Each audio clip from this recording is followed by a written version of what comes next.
Deep within our psyche lies a realm of often unseen aspects: fears, shame, repressed anger, hidden desires. Psychologist Carl Jung coined the term shadow to describe these subconscious elements we've learned to deny or suppress over time.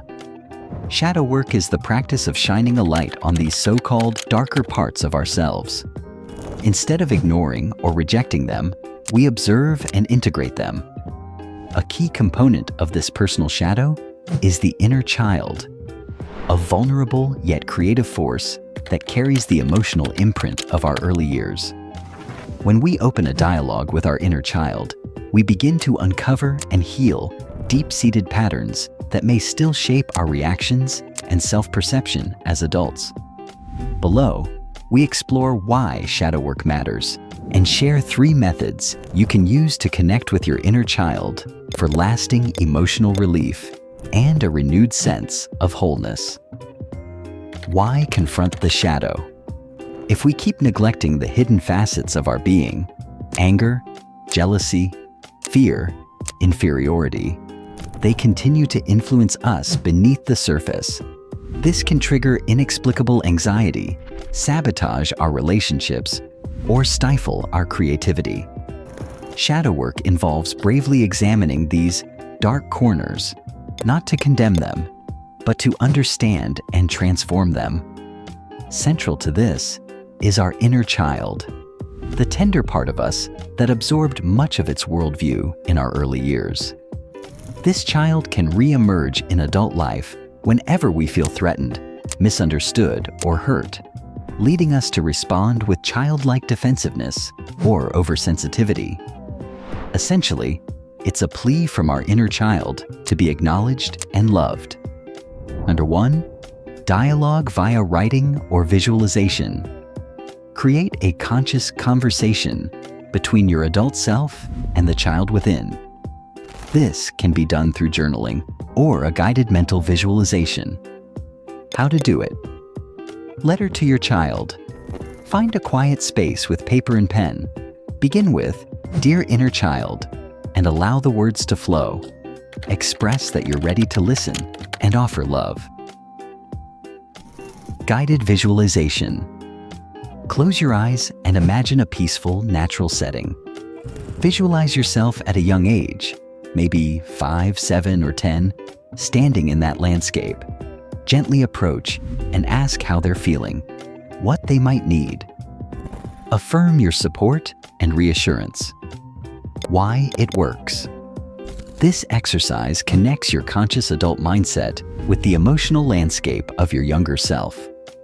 Unexpected memories or emotions may rise to the surface, but that's where healing begins, by giving your child's self the nurturing space and attention it once lacked. 2.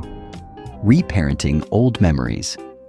Even in loving families, we rarely receive the ideal emotional support all the time. Reparenting means that you, in your adult capacity, provide the kind of care and empathy your child's self needed and may not have fully received. How to do it? Number 1, recall a specific episode. Choose a memory from childhood when you felt scared, abandoned, or misunderstood. 2, allow the emotion. Tune in to the pain or fear your child's self experienced. Number 3, imagine a new ending. Now introduce your adult self into that scene, offering a hug or comforting words. Let your child know they're safe and loved, that they matter. Chapter 4, anchor the feeling. Close with a sense of peaceful resolution. Visualize the child smiling or feeling relieved, while you, as the adult, hold them in understanding. Why it works.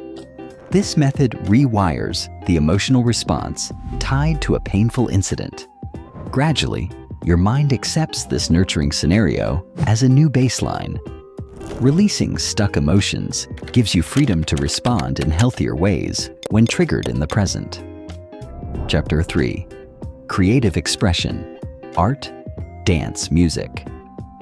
Children are naturally imaginative, yet many of us suppress playful expression when we grow up, By engaging in forms of art or movement that free the creative spirit, we let our inner child speak freely. How to do it? Rule-free drawing. Grab crayons or paints and simply doodle. Don't aim for perfection. Let your intuition guide each stroke. Uninhibited dance. Put on a track you love and move as though nobody's watching. Embrace silliness or spontaneity. These are key elements of the childlike self. Short story writing.